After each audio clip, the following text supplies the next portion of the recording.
Today we see if the newest card to enter Marble Snaps is truly ice or snow good. Find out what's going on as I hereby invite everyone to join me on my adventures through Marble Snap.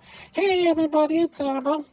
So we got a brand new season of Marble Snap, and for the first time ever, we get to clash with Marvel rivals. Yeah! So the first card that we have that is both a mix of Marvel Rivals and Marvel Snap is Luna Snow.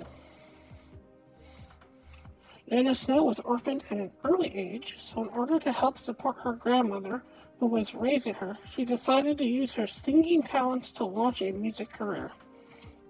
She founded a pop group, and during a performance at the Stark Arena, the concert venue was attacked by A.I.M, which triggered an accident involving a cold fusion reactor. As a result, she was granted cryokinetic abilities, empowering her just in time to defeat A.I.M and launch a superhero career. Luna Snow then joined one of the most pervasive and enduring secret societies on Earth, the Atlantis Foundation. Steeped in advanced science and ancient sorcery, they taught her how to tap into the elemental realm and showed her how to change her powers from the normal, cold, freezing, damaging ice known as black ice to a rare form of ice that only slows down and freezes hurt or damaged cells, giving the person who it is used on extra energy in their bodies. This is known as white ice. Luna Snow still has not stopped performing as a K-pop star, but after becoming superpowered and learning how to use her powers better, she really wanted to help her home and people more. So she used her money that she makes off of her music sales to help form and fund the South Korean superhero team known as the Tiger Division, who consists of a colorful cast that boasts a dazzling array of superpowers that help defend South Korea from overwhelming threats. Luna Snow is not content to just skate through life. She wants to stand up and make a difference. She feels her success is not from her money or her fame, but from her helping other people and being a force for good in the world. While she has lofty goals and ambitions, she should not be mistaken for an idle dreamer, as she cares about integrity. She is conscientious to the core, and she moves through life with a clear sense of values and aims to never lose sight of what truly matters. Luna Snow possesses ice-based superpowers that allow her to generate freezing blasts. Her abilities allow her to generate both dark ice, which has destructive effects, and light ice that has healing properties. She can construct structures with the ice, such as icicles and barriers, to defend herself, but they break easily as they are just made of ice. Her abilities also give her immunity to extremely cold temperatures, and they allow her to restore her health whenever she is casting her freezing blast. Luna Snow is a K-pop star who was exposed to an advanced cold fusion energy experiment and got powers to form structures with ice using both dark ice with destructive effects and light ice that can boost anyone with extra energy.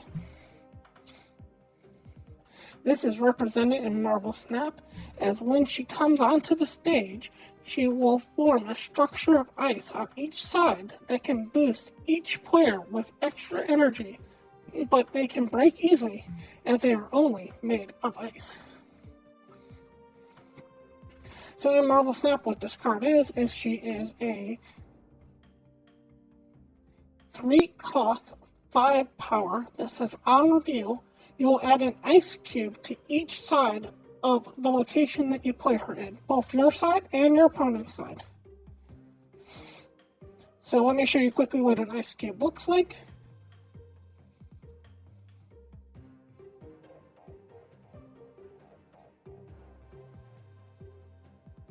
This is what an ice cube looks like. There are 1 energy 0 power, and they have the ongoing effect of at the beginning of every single turn. So it's not actually an ongoing effect, it's just a passive effect.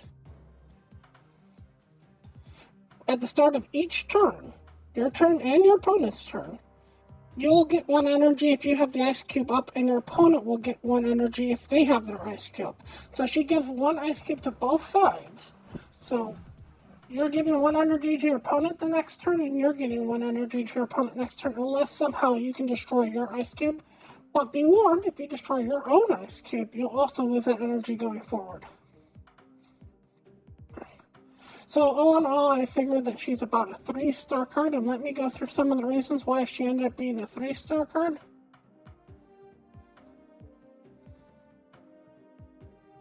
So first of all, we got to talk about the most elephant in the room, which is the ice cube. Now, while the ice cube is nice and it gives you energy,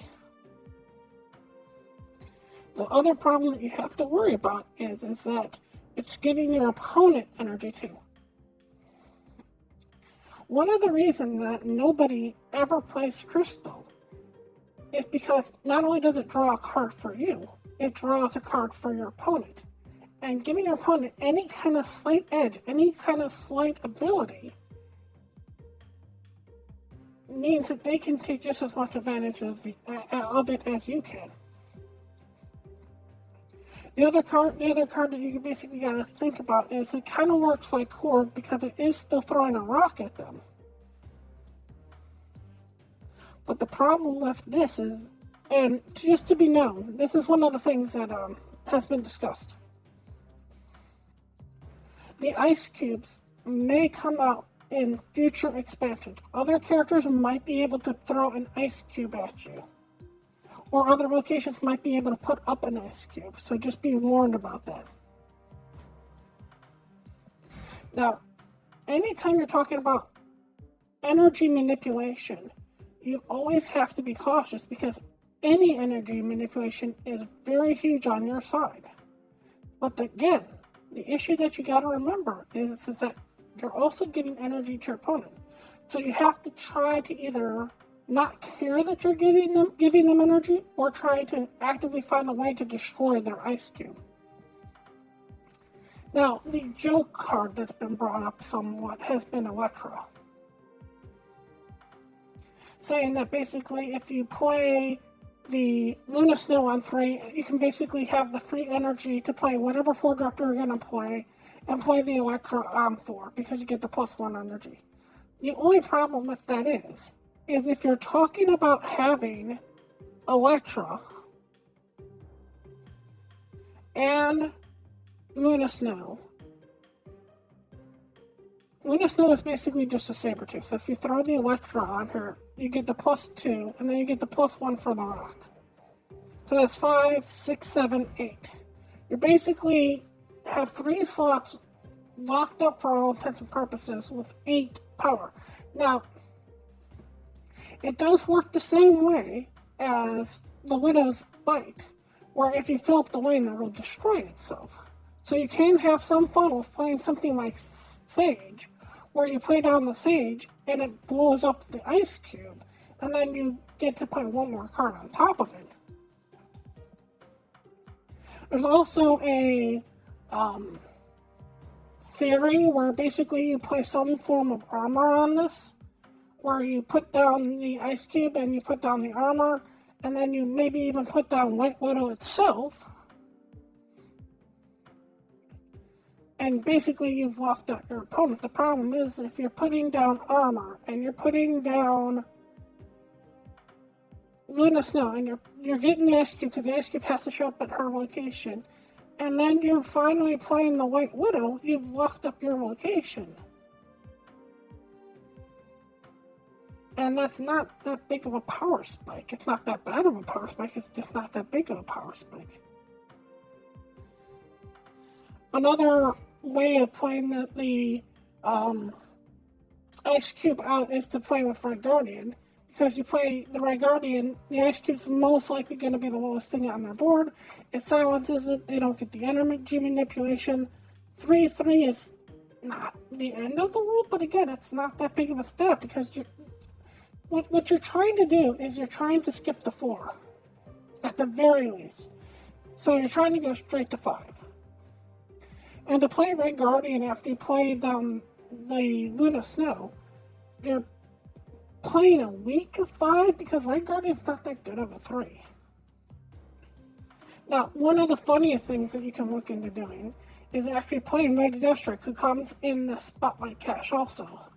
So, basically what you do is you play the Luna down on 3, hopefully, and then you go to 5, which you play the Lady Deathstrike down, and what you're hoping to do is you're hoping to basically trick your opponent into playing a good 5 out, and you destroy your ice barrier, their ice barrier, and basically you've put down 12 power, and maybe that you've learned their mana ramp, their energy manipulation, because they put down a good 5. One of the other things that you can possibly look at into this card is basically playing some version of High Evolutionary / Red Hulk / Green Hulk / any kind of energy manipulation gathering cards that come from High Evolutionary. Or for basically all intents and purposes, you don't care that they're getting the extra energy. Most likely they didn't build a deck around it, so they're not going to be able to get much use out of it. And if they can't use every part of the energy that they get off the rock, your Red Hulk's going to get bigger, and you leave your side alone basically until the end of the game, and your Green Hulk gets bigger without you needing to mess with the energy curve. Now, as always, anytime that we see a 1-drop, we have to talk about Killmonger. Now, while Luna Snow isn't a 1-drop, she makes the 1-drop. Anytime you see a Destroy deck running around, you're going to worry that they're playing Killmonger. If your Ice Cube gets taken out by Killmonger, that still counts. It's not indestructible unless you fill up the location. That'd be kind of interesting if it was, but it's not, so you gotta be careful about the Killmongers that float around. Also, the last thing about this card. Do not play Patriot with this card. The rock does not count with Patriot. It's not a rock, it's an ice cube, and because it's an ice cube, it works the same way like the Vibranium ore does, where it actually has text on it, and because it has text on it, Patriot does not work on it. Alright, other than the card of Luna Snow this week, we've got X-23. Now, I'm really upset that X-23 happens to be in this week's cache. Because come 7 days from now, X-23 goes from Series 5 to Series 4. And for it to be sitting in this cache right now, when we know this is going to be one of the next cards that's coming down in the Spotlight Cache, one of the few cards that's coming down in the Spotlight Cache, and to roll it now almost feels like a waste of a spot. The other card that we have in here is Lady Deathstrike. Well, Lady Deathstrike is a funny little card and has some niche abilities in some decks. That's what she is. She's a funny little card that has some niche abilities in some decks. Not a card you really want to go out of your way to get. So, unfortunately, because of where the Spotlight actually happens to hit, this week's Spotlights are very low. Almost to the point where you might want to spend your tokens on Luna Snow, or see what happens down the road with her, because next week, if you wanted X-23 and somehow you haven't gotten her up until this point, you can just spend half as many tokens to get her. She becomes a Series 4 card, and for Lady Deathstrike, she's not really worth getting yet.